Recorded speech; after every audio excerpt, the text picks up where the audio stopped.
Oceans have always presented a challenge to man. Many secrets remain locked in space, secrets that have puzzled men for centuries. The search for knowledge about space is underway. Hundreds of scientific rockets and satellites have been launched. As the information is collected from space, it is made available to people all over the world. Already, startling and practical advances in many scientific fields have resulted.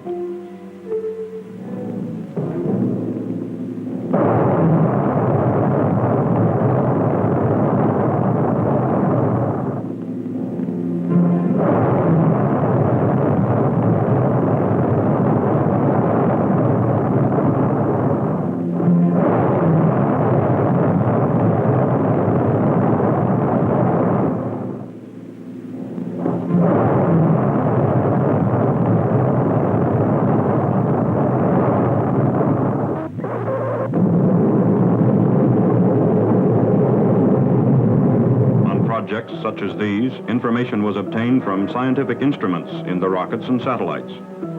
Now, man himself is to follow these mechanical devices. Cape Canaveral, Florida, May 5th, 1961. U.S. Mercury astronaut Alan B. Shepard enters his spacecraft. Very shortly, he will be on his way into space. As the hatch goes on, two big questions come to your mind. Is the vehicle ready? Are you ready? Before the flight, Shepard had this to say. I think the one thing that strikes me as I look back on the training program is that I have really developed a feeling of confidence. A confidence in the people with whom I work, a confidence in the systems with which I am dealing and will have to deal in flight, and of course, a confidence in myself.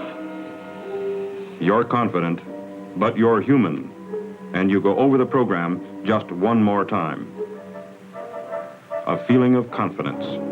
It began to grow from the day you and your 6 fellow astronauts were selected from hundreds of volunteers. Confidence in the people of Project Mercury, the spacecraft and the launch vehicle, and confidence in yourself. You were involved in the design of the Mercury system almost from the beginning, contributed ideas and modifications. You worked with the engineers, came to know the components and systems like you know your own car. And you followed the tests, test after test after test, to make sure the design did what it was supposed to do.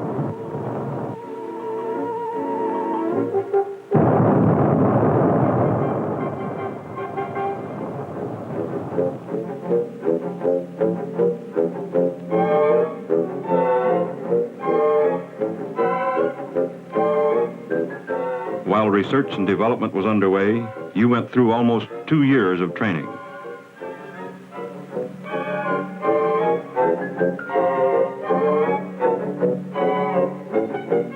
You flew mission after mission in a trainer just like the craft you're sitting in today, became completely familiar with every control and instrument.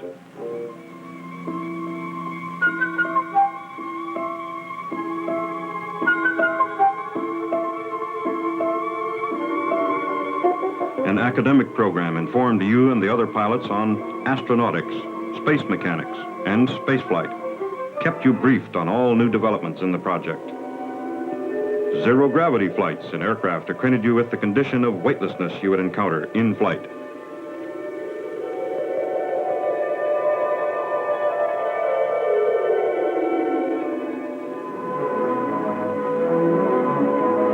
You got in a lot of centrifuge time, too. Today's flight won't submit you to any G-forces you haven't experienced before. The program simulated every possible situation. You know you're ready to react almost automatically.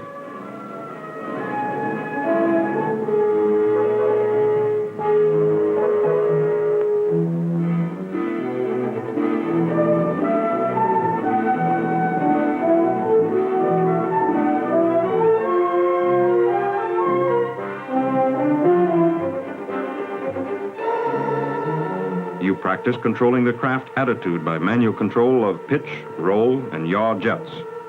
That will be part of your mission today, and you're confident that you can do it.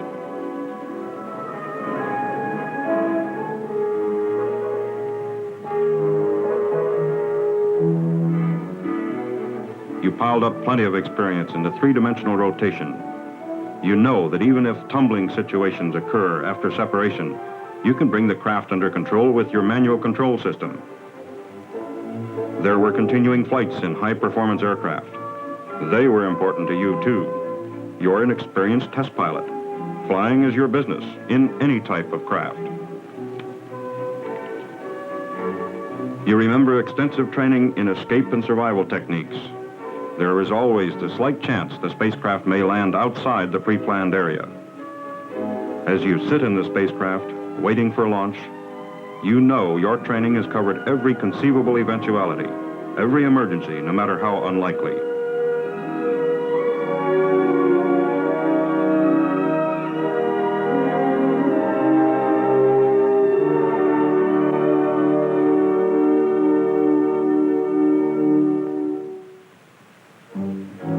As Project Mercury got underway, production of Redstone launch vehicles began at the Marshall Space Flight Center. Careful, individual production of vehicles earmarked for Mercury from the day the first bolt came into the plant. The Redstone was available, and with modifications it would do the job.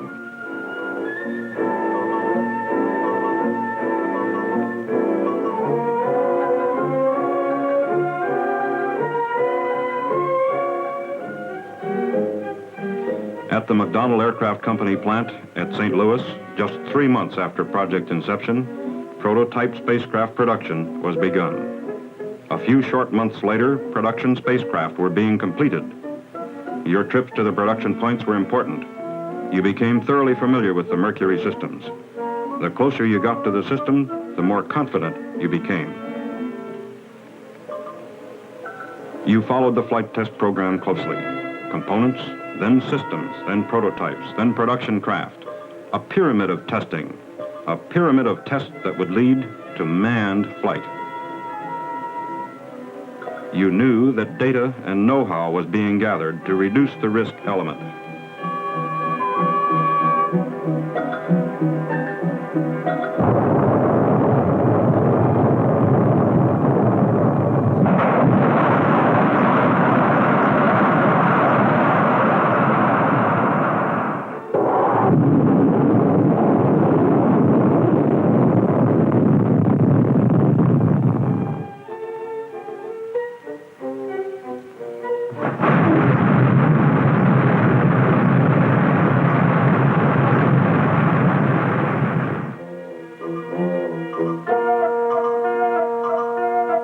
Every flight, the recovery forces were exercised.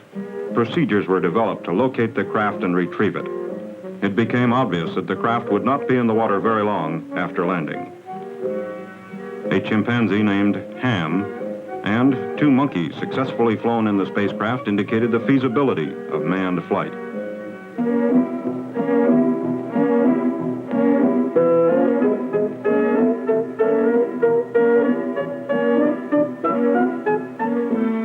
Then, all this was behind, and you knew everything humanly possible had been done to minimize risk to you and to the other astronauts.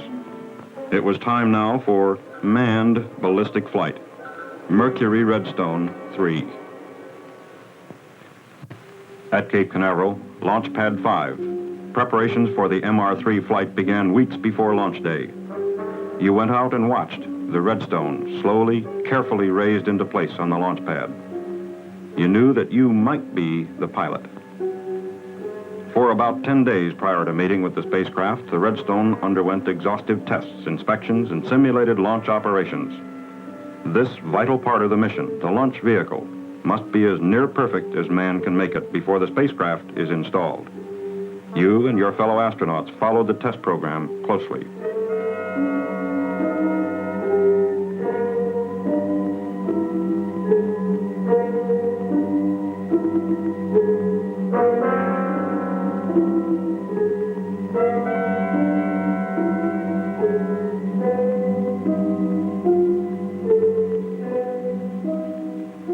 While the Redstone was being checked, the spacecraft underwent test procedures at Hangar S, several miles from the launch pad.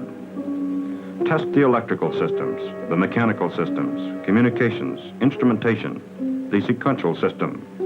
Verify flight readiness. You participated in many of the tests and checkouts yourself. You had worked closely with the vehicle for many months. If possible, you got even closer to it during the days just before launch. You worked with the Mercury engineers and technicians as they prepared the craft. The feeling of confidence in the mission became even stronger. Your fellow astronauts worked with the same team effort that had prevailed over the 2 years of getting ready. You couldn't be everywhere at once, but they could cover for you. And as you sit in the spacecraft, you know everything is as ready as it can possibly be. They covered the control center, the blockhouse, the launch vehicle, the tracking stations. They kept a finger on the pulse of the operation. The spacecraft was checked out in a pressure chamber capable of 120,000 foot altitudes to test the environmental control system. And then you were added to the system. You made sure that your pressure suit and the life support system were working properly.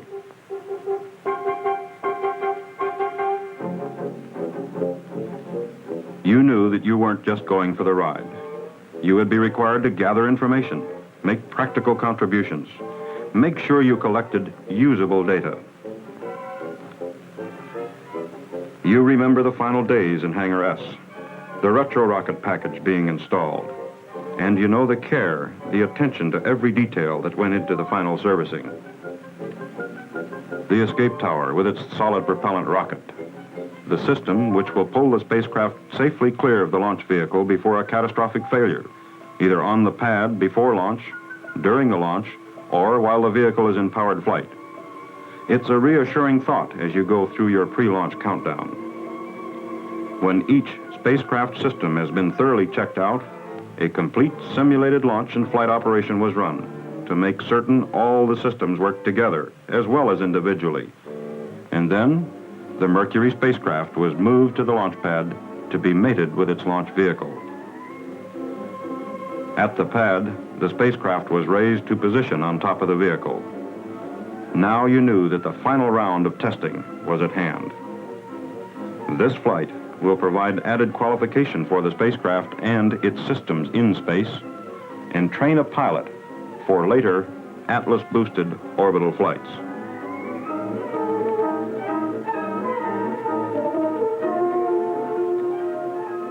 After mating, the testing began to make certain the launch vehicle, spacecraft, and blockhouse worked together properly. The launch countdown was checked step by step, and the complete MR3 system was verified to confirm flight readiness.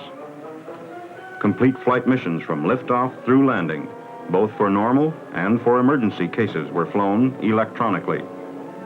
The spacecraft was heavily instrumented to provide pertinent data during the flight. Throughout this period, all the elements of the mission made their preparations. Recovery forces, tracking stations, the Mercury Control Center rehearsed the mission again and again. You and your fellow astronauts rehearsed your parts, went through the procedures over and over.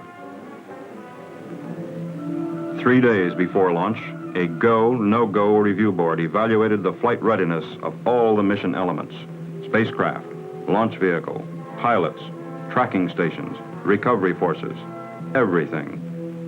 The decision? Go. The recovery forces were dispatched and on their way to their stations downrange.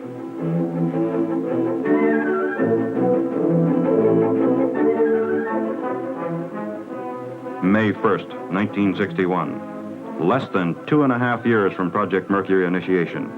Countdown for a manned flight was in progress.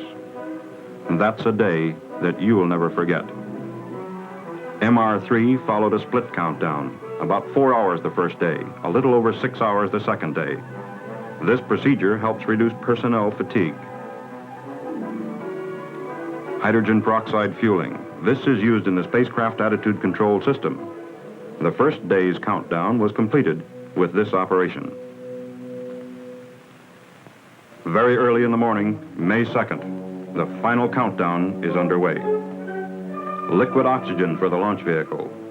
Before this operation, a meeting had been held to review the weather situation.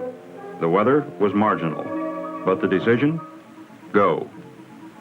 At the Mercury Control Center, every detail of the countdown and status of all other elements, such as the recovery forces and the tracking stations, was carefully monitored.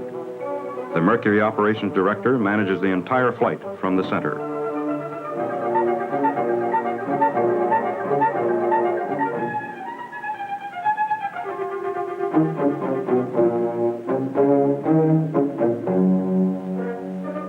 In the blockhouse, systems checks were completed in the spacecraft. Launch vehicle checks were also completed. The recovery forces were on station in a line along the flight path, ready to retrieve the craft even if there should be an undershoot or an overshoot. You remember the final physical at Hangar S, the feeling that now, at last, the time was almost at hand. And you remember the feeling of confidence that you had, confidence that all systems were ready, and that you were ready too. Before leaving the hangar for the launch pad, you had sensor leads attached to your body. These leads would provide telemeter data on your body functions and reactions during the flight. Mercury flights are designed to provide comprehensive information about man during space flight, information that can be used by people all over the world in their own research projects. And then it happened. You remember the letdown feeling you got when the squawk box gave the word. Test number 108, MR3, was scrubbed because of weather. A letdown feeling? Yes, but it was reassuring to know that the mission would not go unless everything was right. Then it was Friday, May 5th, 3 days later, and the countdown was proceeding again. You remember the feeling you had that this was the day. There'd be no scrub today. The mission would go. You remember the ride to the pad in the transport van. You had rehearsed the procedure before, taken the ride to the pad, and climbed into the spacecraft. But this time, you knew it was the real thing.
A feeling of confidence. As astronaut Shepard goes through the pre-launch countdown, he knows the system is as ready as human effort can make it. Doctors in the Mercury Control Center and the blockhouse monitor Shepard's physiological status during the countdown. Astronaut Gordon Cooper, assigned to the blockhouse during the launch operation, stays in direct voice contact with Shepard.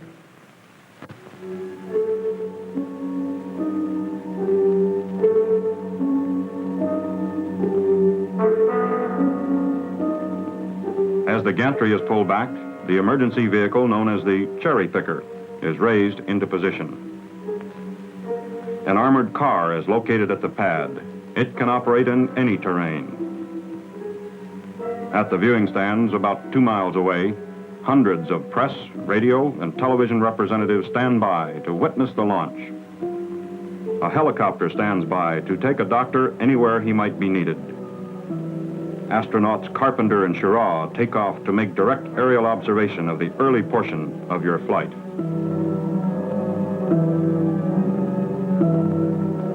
An amphibious vehicle is standing by, ready to move out if necessary to make a close-in recovery. The recovery force helicopters are airborne. All elements of the mission have reported ready to the control center, and the launch is go.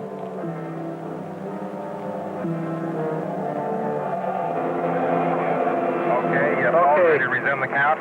Roger, ready to resume the count.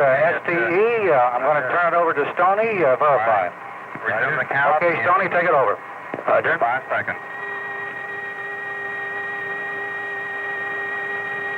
Seven, Stoney, on your read.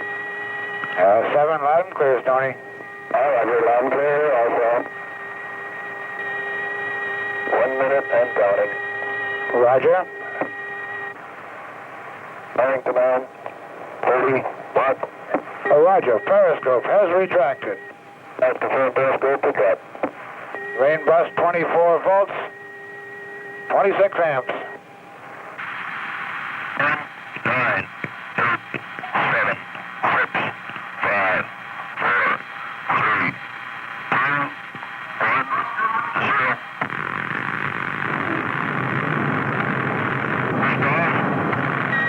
Lift off and the clock has started.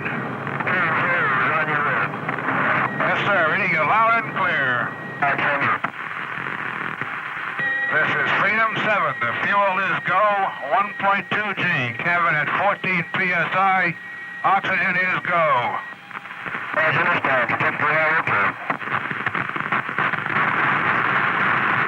Cabin pressure is holding at 5.5. Cabin holding at 5.5. Fuel is go, 2.5 G. Cabin 5.5. Oxygen is go. The main bus is 24, and the isolated battery is 29. Right, 5 to 5, particular 7 here. Fuel is go, 4 G. 5.5 cabin. Oxygen go. All systems are go. That's all systems go. Detector all okay.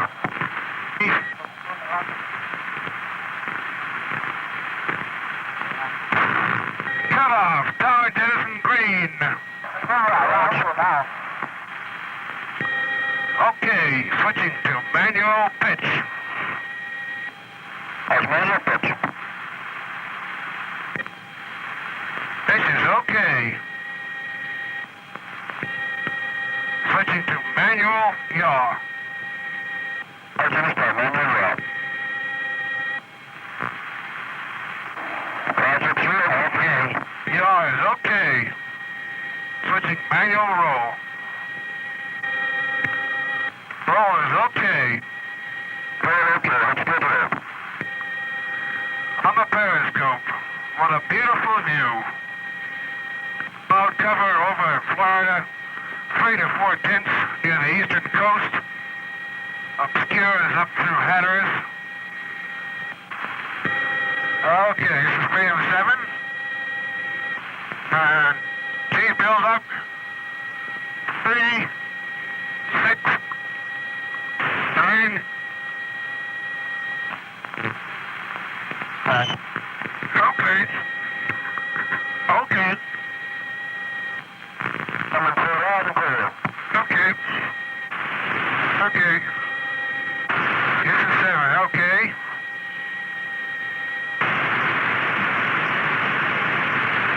$45,000 feet now. Roger. The drogue is green at 21. The periscope is out. The drogue is out. Okay, your drogue deploy, I've got 70%. Auto, 90% manual. Oxygen is still okay. Turn green. Main chute is reefed.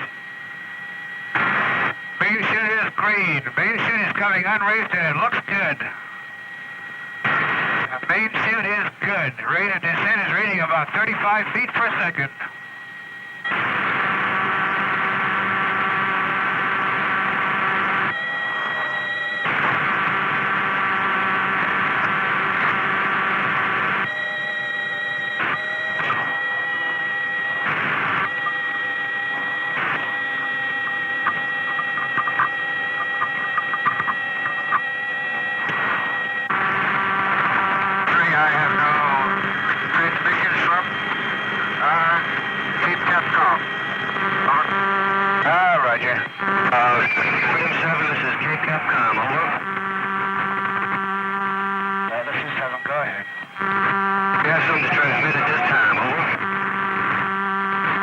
Negative, just relaying my condition is still good. I'm getting ready for impact. Oh, roger.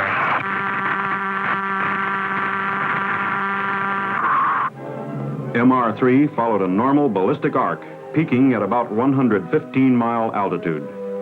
The spacecraft landed 300 miles downrange. The complete flight took 16 minutes and gave Alan Shepard about 5 minutes of weightlessness.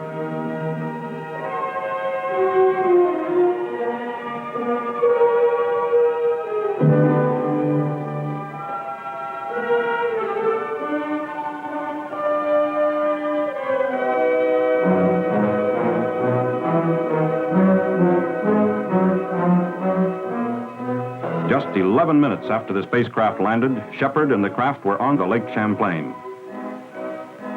Complete and detailed information on the flight and on Alan Shepard was recorded from launch to recovery. Information to be made available to scientists and interested people the world over.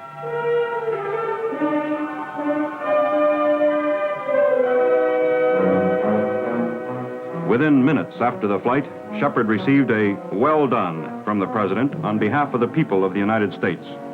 A "well done" accepted by Shepard as a representative of all the people in Project Mercury.